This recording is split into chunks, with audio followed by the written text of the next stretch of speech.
I don't care how good you are at generating leads, selling people, getting new clients in to give you money. If your churn is above 10, 15% every month and you run an agency, then you're on this constant hamster wheel of having to sign clients to stay in the exact same spot. If we do the math, you have 100 clients, 15% churn. You have to sign 15 clients every fucking month to stay in the same spot. And this is why I've spent so much time over the last 4 years getting my own agency up to $3 million a year, focusing on keeping churn low to the point where we now have a sub 10% churn and still consistently do multi-six figures a month. And I want to share with you a few things that have helped our churn tremendously that don't really require a lot to implement. I'm going to run you through the SOP that I've already built for my internal team, as well as people that pay me to help with these things, and how we've got this built out in our own agency, again, doing multi-seven figures a year right now. So that being said, watch till the end. There's going to be a number of things I'm going to show you. Let's dive in, ladies and gentlemen. So hopefully you can see my screen. I want to run you through the 4 most common client scenarios that lead to churn. Usually there's one of 4. There's either client wants a refund, which usually comes down to misaligned expectations, meaning there's a gap between what they expected to happen and what actually happened, which I'm going to show you in a minute. Client requests to cancel, which usually feeds into that reason as well. Client has misaligned expectations, or you completely fucked up and you made a mistake. There is specific ways of handling these scenarios that we've SOPs templatized and gave to our client success team that allows us to mitigate the probability of that leading to churn. But the first thing that you need to understand is what I call the expectation gap. This is the biggest reason why clients will churn out, okay? Now, when a client gets pissed, the natural reaction is to get defensive and emotional as to why they're wrong and why you are right. Because the ego wants you to immediately correct the client, even if they are wrong, okay? But what you need to understand is that majority of problems come down to there being an expectation gap. Especially if you're watching this and you have a sales rep and a client success manager, you will find that these people are in a constant limbo because the salespeople want to oversell because that's what they're incentivized on. The client success people want to have clients with aligned expectations because they're incentivized on retention. And that creates this back and forth limbo of these guys overselling, these guys being pissed at the salespeople, and then they're just almost being a war between this department and the next. Now, if you're the one selling, you know, if you're the founder and you're the client success manager and the sales rep, you'll probably oversell people and just be okay with the fact that you're going to need to recalibrate expectations when they come in. But this is the most common reason that people will churn. We call it the expectation gap, the gap between what they think is realistic and what actually is. So even if you don't paint a clear picture on what good results actually look like, they're going to have a false sense of set expectations in their mind when they come into your program, and it is your goal to ground their expectations into reality. Because they might think when they come in and pay you money to help them with marketing, oh, I'm going to pay them $2K a month and get 50 clients in the first month with no effort on my part. When the realistic outcome is after a 30-day testing phase, spending $1,500 a month, we can expect they're going to get 15 leads that will require a strong sales process to close at a 40% close rate. When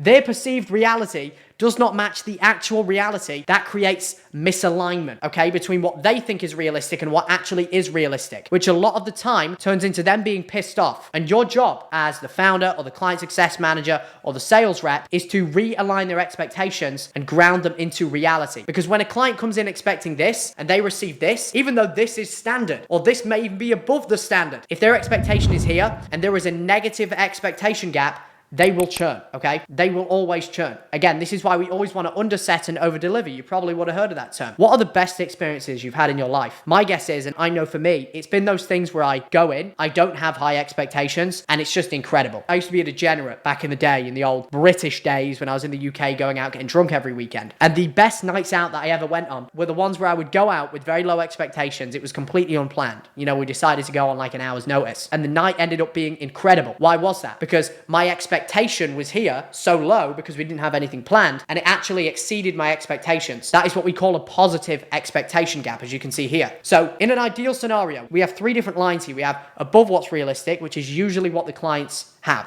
Okay, we have the realistic outcome, and then we have below what's realistic. Now, you will see we've got green, orange, and red.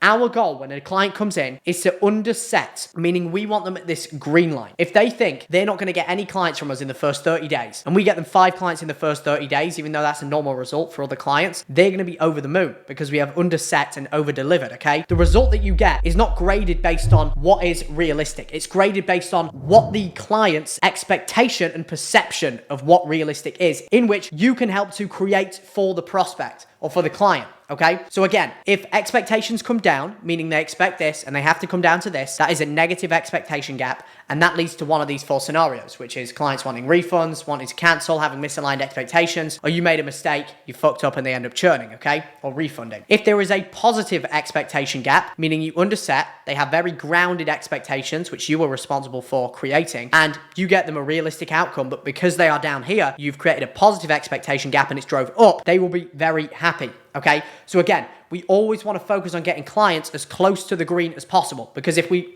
lower a client's expectations to be below what's realistic, when we hit our realistic targets, it seems 100 times better. So our goal is to underset expectations and over-deliver by creating a positive expectation gap. And by understanding the psychology behind how this works, you can get ahead of literally every other agency by doing this. So how do we actually make sure that with every client we create a positive expectation gap? Now, we do this through a call that we conduct before a client goes live called a launch call. Now, a lot of people have heard of this. You might call it a launch call, a kickoff call. Some people even have a launch call and an onboarding call in one. We find that having a sole call before a client goes live to set expectations is so key and so effective. It can help tremendously with retention, okay? Now, there's a few things that we do on this call that I've heard nobody else do, which I'm going to uncover. The first one is you want to see this call like a call that is dynamic, meaning it changes every time you sign a new client, you churn a client. It should be tweaked at each stage in that process. So what we do is each month, me and the client success team, we meet and we go over and review every client that has churned and why, because we have a cancellation form they fill to get that information. We then go in and we ask ourselves, is there any reasons why these clients churned that were misaligned expectations? And I can tell you almost 9 times out of 10, the biggest reasons our clients churn, and probably yours too,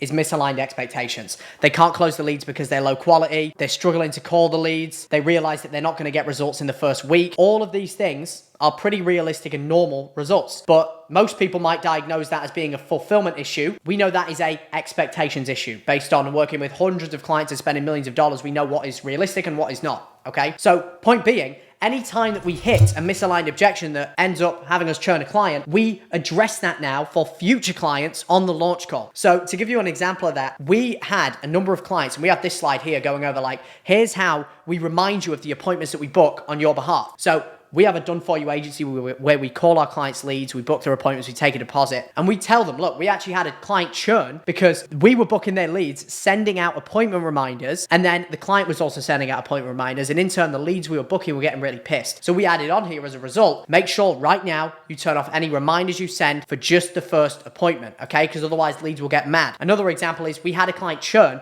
because we kept double booking the client because for whatever reason, they didn't know how to block a Google Calendar effectively. So we literally made a slide on making sure that they understand exactly how to block a Google Calendar. We made it that stupidly simple. I made a damn video showing how to drag and drop and block a day. So we never have a mistake with double booking with a client again. Now, I'll tell you the most common reasons why clients will churn is inability to sell cold leads, okay? So you must educate your clients on that process. So for us on this call, we really drive home the point that, look, there is going to be a difference, John, between paid ad leads and referral leads. You are used to referrals. They know you, they like you, they trust you. Layoff deals, very easy to close, okay? But the problem with referrals, and the reason that you sign up with our program is because they are inconsistent. They're not predictable. You can't put $1 in and put $5 out. With ads, you can, but it is harder to sell them. This is why you must follow a proven sales process. And then we direct them to our sales training that we give to our clients as an example. So point being here, you can see that we are engineering the launch call to address all of the most common reasons why clients churn. And I'll tell you, the most important part of this is 2 core things. The first one is measuring success. What we do is we have our clients fill out a form at the end of every appointment that lets us know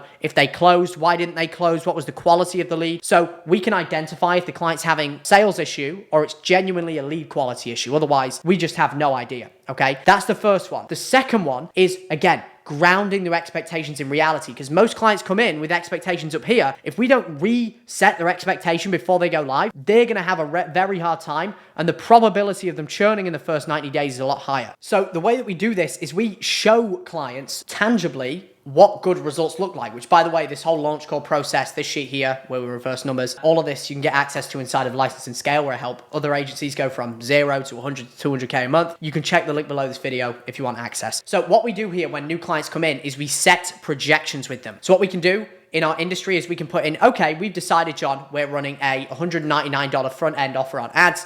or we might be running a free consultation. Whatever industry you're in, you get the point. You put in whatever offer you're running on the ad that they are guaranteed to close in the first appointment, okay? Then the back-end treatment plan price. So, for example, if you're in remodeling, the front-end intro offer would just be a consultation, which would be $0. The back-end treatment plan, in your case, would be how much does the average project close for, which might be like $15,000, $20,000. Let's just say $40,000 as an example, okay? Now, for us, we're going to do a med spa example where we do $199. Back-end treatment plan is, let's say, $3,500. We know their cost to perform the treatment is $100. Ad spend, they spend $1,500. Then the blue are our average metrics within the industry. We then have the red, which they control. And we set expectations with the client again on like, look, John, we control the blue. We control generating the leads, booking the appointments, getting them to show. But if you're not closing at 30% and you're not selling a $3,500 treatment plan and your average cash collected per close isn't at least $1,500, meaning you collect more than, let's say, 40% up front, we are not going to hit these projections. And we'll literally show them this, we'll pin it, and we will go over it every single time that we meet with them on a check-in call. So they then know that they will make 17.7K in revenue from that initial $1,500 ad spend projection if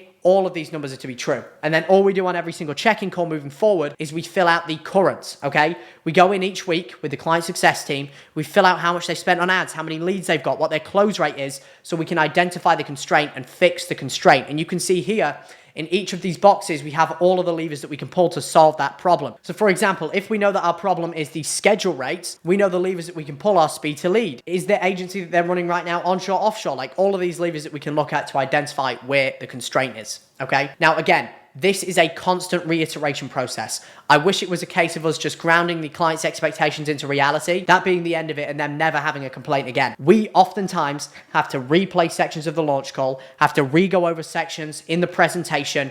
It is a constant reiteration process. It's a downside of the fact that if you work with local businesses or you run an agency, you need to sound like a broken record with these things sometimes, okay? It's just naturally how it is. Now, the only other thing that I will leave you off on when it comes to dealing with clients that are frustrated and angry is, number one, always gather feedback from those people. The most valuable people that you can gather feedback from who are clients are the people that are pissed off that are going to churn, okay? They're going to give you the most unfiltered feedback on how you can improve. So what we do is we have them fill out a required cancellation form. We have a required exit call. And when it comes to handling those situations, one thing that I love that I actually got from Alex Emozi is you've got to know that there's only one person that can ever be in the angry boat. So when a client is pissed, it is your responsibility to be the one in that boat, and you should be more angry than them at the situation, okay? So if a client is angry, you get angrier than them. In turn, make the thing seem bigger than it actually is, which will make them realize like, oh, it's not that big of a deal. Chill out, man. So the way that you do this is by making people feel heard, because all frustration is simply put somebody wanting to feel heard and understood, okay? And the way that we make clients feel heard and understood is by listening deeply and actively acknowledging what they say, or even better, what their actual thoughts are, okay? So whenever a client comes to us and they're angry at something, usually, again, we find it's just a misalignment in expectations. They want to make a radical change to the campaign. They want to change the entire process, the offer we run on the ads, whatever it may be. Our rule of thumb is the following process. What we do is we first validate their emotion. We go, I completely hear you, John. We never want to just sift it aside and immediately go, John, you're wrong, because then we turn the client success conversation into a fight and not a dance. So step number one is we validate their emotion. We then justify their emotion with logic. And that transition from step one to step two, we ask for permission. So John, I completely understand that you want to shut the campaign down, you want to change the offer, you want to move to a deposit from a card on file, you want to change the targeting on the ads to only target people in certain zip codes. I completely understand that. So that being said, do you mind if I share my thoughts? Awesome. What I really want to do, man, is I just want to look at the numbers here, because from man to man, at the end of the day as a marketer, I know that the best decisions we can make are not based on emotion, but based on numbers.